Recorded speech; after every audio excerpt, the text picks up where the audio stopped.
La nouvelle lune du 20 avril 2023 aura lieu à 6h11 heure de Paris. Dans cette vidéo, je vais vous montrer ce que je vois, tout simplement, de cette nouvelle lune, de cette charte astrale de nouvelle lune. Mais avant de commencer, sachez que vous pouvez trouver le 3e numéro de Cosmos, votre magazine d'astrologie gratuit. Le lien est en description pour le recevoir, pour le télécharger. Ce numéro est consacré aux maisons astrologiques, de Manilius à Firmicus Maternus, en passant par Morin de Villefranche, et puis en allant évidemment du côté des astrologues indiens et de Eudes Picard avec les maisons dérivées. Je vous invite vraiment à lire ce magazine, c'est gratuit et vous apprendrez énormément de choses. J'ai été aidé pour ce 3e numéro de Pauline de Satya Therapia et de ma femme, Johanna d'Astron Devas. Également, il me reste quelques places si vous souhaitez une consultation. Encore une fois, c'est vidéo enregistrée.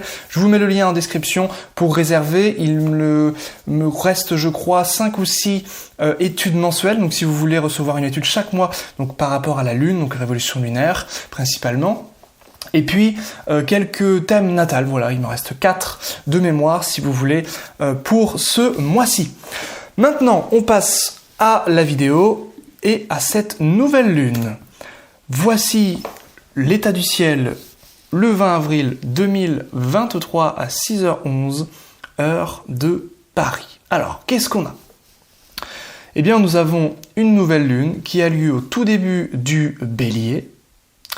Et ce n'est pas que une nouvelle lune, c'est surtout une éclipse. Pourquoi ? Parce que cette nouvelle lune est avec le nœud nord, Rahu. Voilà. Donc quand vous avez, c'est pas compliqué, hein, quand vous avez les luminaires, le soleil et la lune sur les points, donc les nœuds lunaires, Rahu ou Ketu, eh bien ça s'appelle une éclipse ici. Donc ici c'est une éclipse solaire, c'est-à-dire une nouvelle lune avec les nœuds lunaires. Donc bien entendu, si dans votre thème, vous avez des planètes ou une cuspide, c'est-à-dire par exemple un ascendant, à 5 degrés, que ce soit en bélier, que ce soit en balance sidérale bien sûr, que ce soit en cancer ou que ce soit en capricorne, eh bien vous êtes touché par cette éclipse.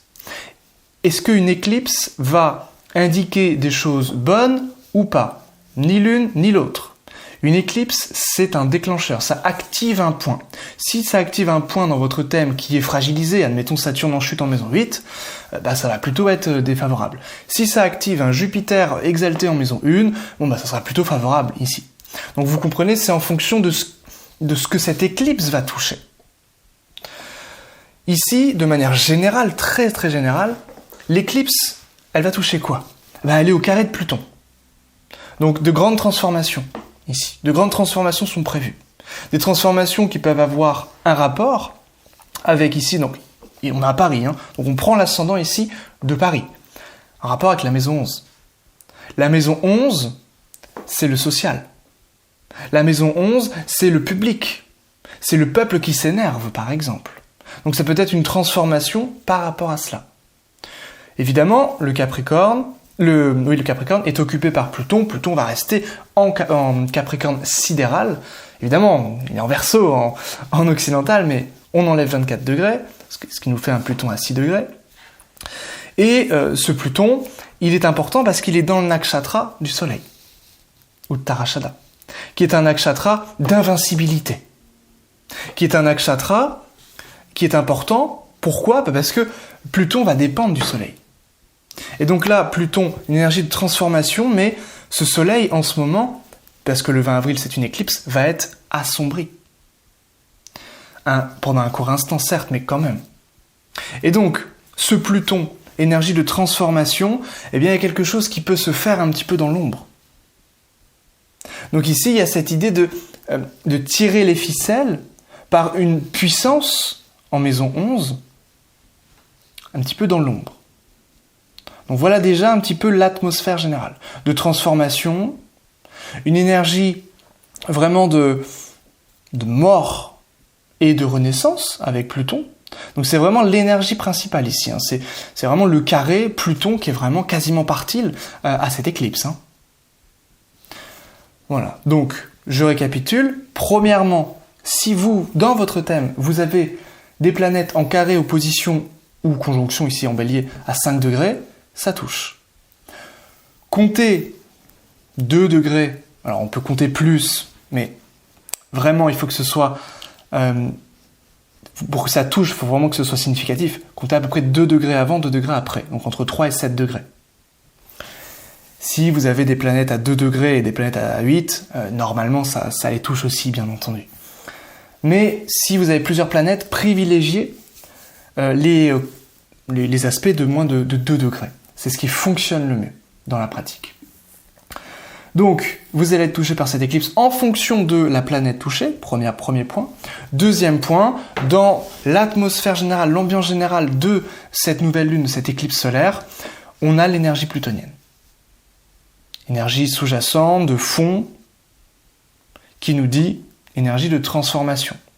Transformation lente, parce qu'elle est en Capricorne, régie par Saturne, mais une transformation qui peut avoir lieu, en tout cas par rapport à Paris, en relation avec la maison 11 et la maison 2, puisque le Pluton va dépendre de quoi? Du Soleil, principalement, parce qu'elle est dans son nakshatra.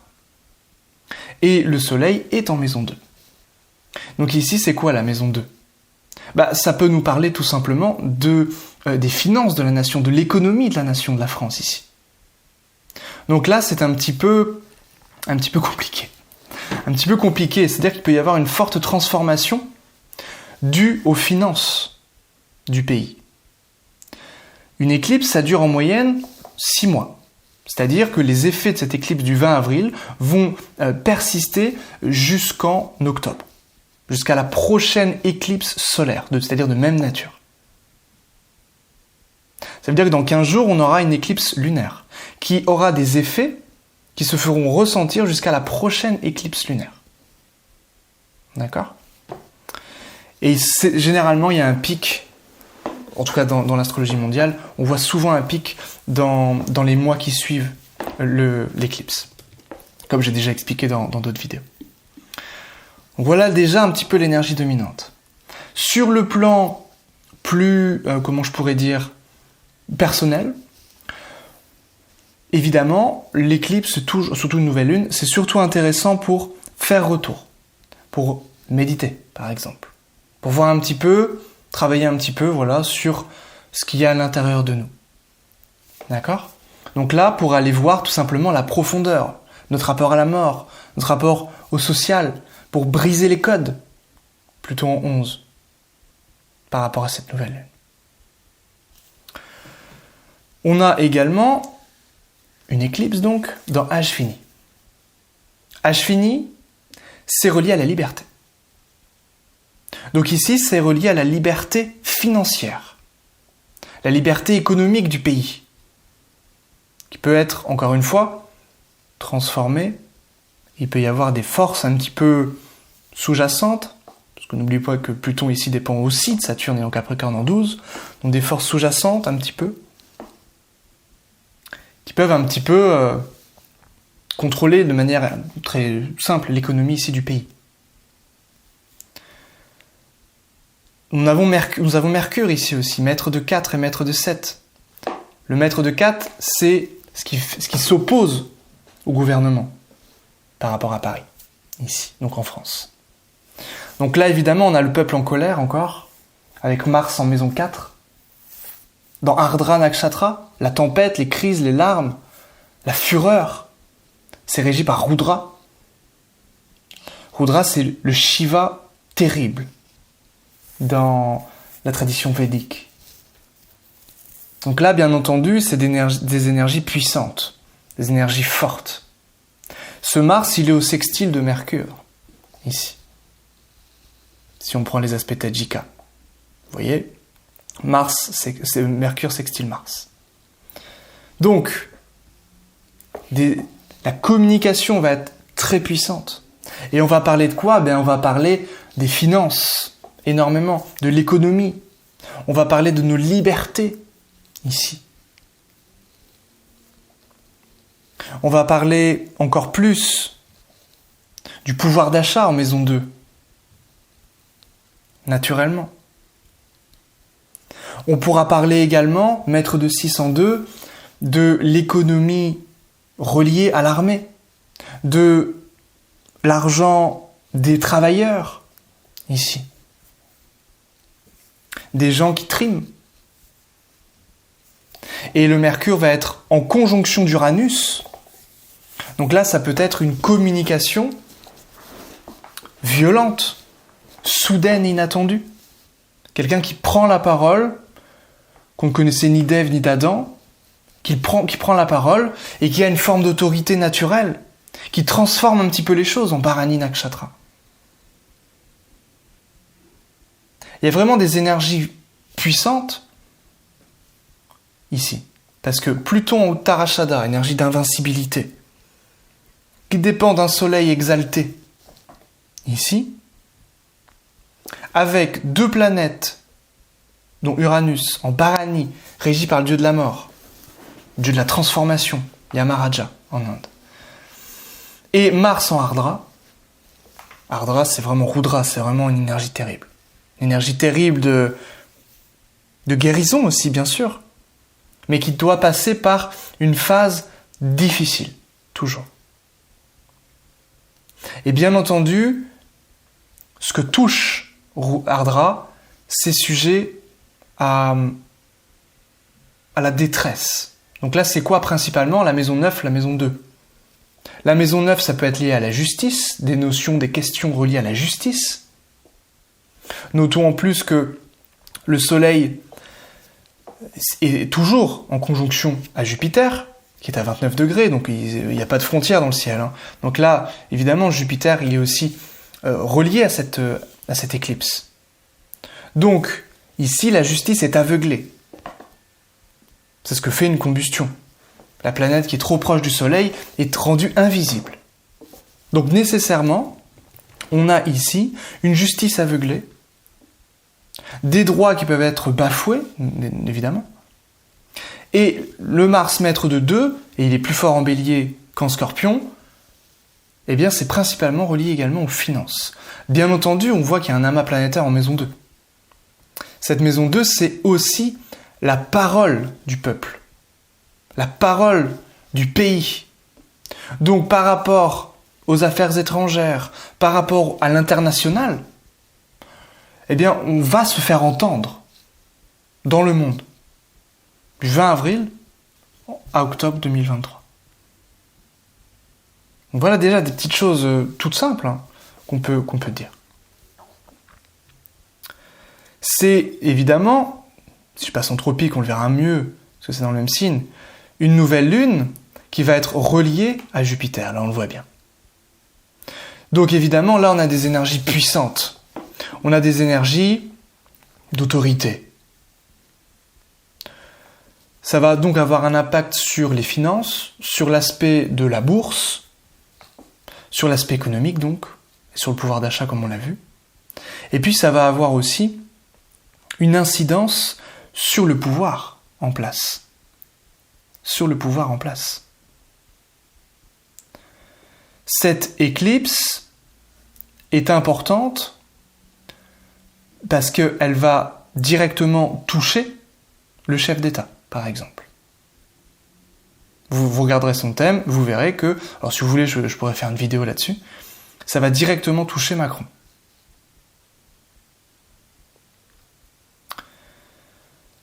Voilà des petites choses toutes simples qu'on peut dire sur le plan un petit peu mondial.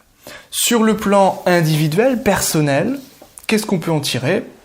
Alors je vais enlever les transsaturniennes pour avoir plus de visibilité par rapport à cette astrologie plus personnelle. Ici, évidemment, on va avoir des énergies qui vont être de même nature, mais on va retirer l'ascendant, et ça va être en fonction de la Lune, principalement. Donc on retrouve, bien entendu, une énergie puissante, avec un soleil exalté, fort, en bélier, relié à la liberté, à la visibilité, à la vitalité. Donc une éclipse qui va être puissante, ici, bien entendu. Une éclipse très puissante. Et en même temps, ça peut toucher Mercure, donc aussi, alors un petit peu plus éloigné, mais quand même, Mercure va être quasiment, si je prends un tropique, quasiment, voilà, elle va être en fait dans la deuxième maison comptée de la Lune. Donc, en réalité, ça va ici surtout jouer sur le plan comme je l'ai dit, économique, bourse, etc. Sur le plan personnel, ça va être relié à la communication. Voilà. Alors bien sûr, Jupiter, ça peut ramener de l'optimisme, ça peut ramener un nouveau souffle, de la joie ici. De l'enthousiasme, enthousiasme qui signifie être empli d'un Dieu. Jupiter régissant la spiritualité. Donc on est ici dans une énergie, je dirais, presque de sagesse personnelle, avec ce Jupiter en Revati Nakshatra. Parce que Jupiter en Revati, c'est la connaissance de tous les autres nakshatras et de tout ce qui a déjà été dit, fait et vu auparavant. Et qu'est-ce qu'on fait de cette énergie-là? C'est ça la grande question. Eh bien là, on sent, parce que Jupiter dépend de Mercure, donc c'est Mercure qui va nous dire ce qu'on en fait. Eh bien, on en fait une transformation, Bharani Nakshatra ici, on en fait une transformation radicale. Donc on se sert de cette connaissance pour transformer quelque chose. Ça c'est sur le plan personnel, chacun est libre de transformer ce dont il a besoin, ce qui lui parle, ici. Et le Mercure dépend lui-même de Vénus, en Rohini.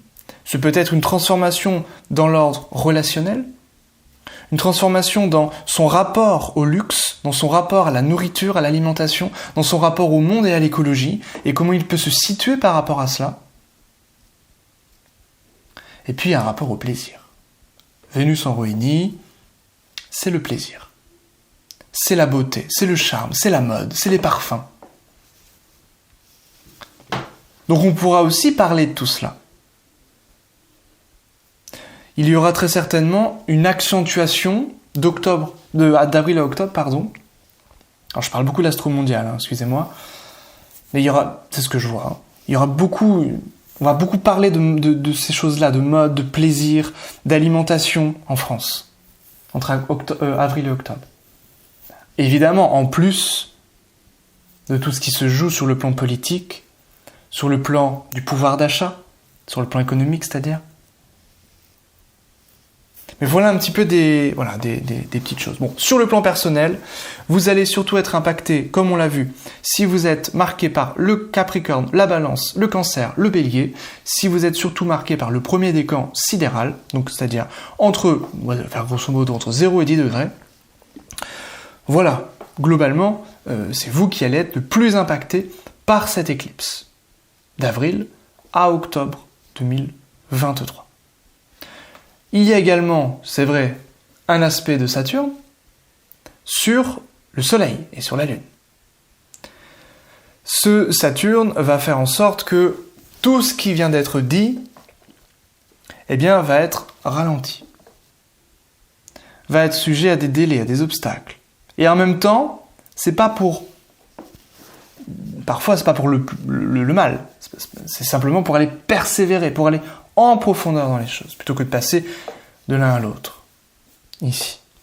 Donc le Saturne, il est, alors sur le plan mondial, quand même dans cette maison 12. Donc évidemment, il y a quand même un pouvoir ici qui ne convainc plus, qui manque de puissance, même s'il est très puissant parce qu'il est en Mula Trikona. Mais il est en maison 12, ça veut dire qu'il tient encore, mais on lui fait plus confiance. Il n'y a plus cette notion de confiance, il n'y a plus cette notion de puissance réelle en maison 12. C'est quelque chose qui est presque en voie de disparition. C'est le symbole qui me vient à l'esprit comme ça, avec Saturne en 12. Et sur le plan plus personnel, ça nous parlera du pardon, éventuellement du sacrifice, du devoir à accomplir, pour que les choses bougent, pour que les choses évoluent. Donc voilà des petites choses sur ce que je vois par rapport à ce thème, de manière très vague, très très très vague. Voilà, donc si vous voulez en savoir plus, en savoir davantage, je vous invite à prendre une consultation, parce qu'on va travailler évidemment un petit peu sur cette éclipse pour voir si elles touchent des choses dans votre thème. Et puis évidemment, on regardera aussi vos révolutions lunaires, si vous voulez évidemment prendre une étude mensuelle. Sinon, eh bien, vous avez d'autres prestations qui sont disponibles si vous voulez travailler avec moi. N'hésitez pas à me dire en commentaire les prochaines vidéos que vous souhaiteriez voir sur la chaîne. Et puis je vous dis à très bientôt pour de prochains cours, de prochaines vidéos. Et puis pour, voilà, vous avez peut-être vu que je publie des podcasts en ce moment sur ma chaîne indienne, et puis des petites vidéos très courtes, des shorts sur YouTube que vous pouvez également visionner, puisque en ce moment j'ai beaucoup de travail. En plus j'ai ma fille de 3 mois, donc ça demande tout ça beaucoup de temps. Voilà, trêve de bavardage, merci à vous pour votre fidélité, et je vous dis à très bientôt.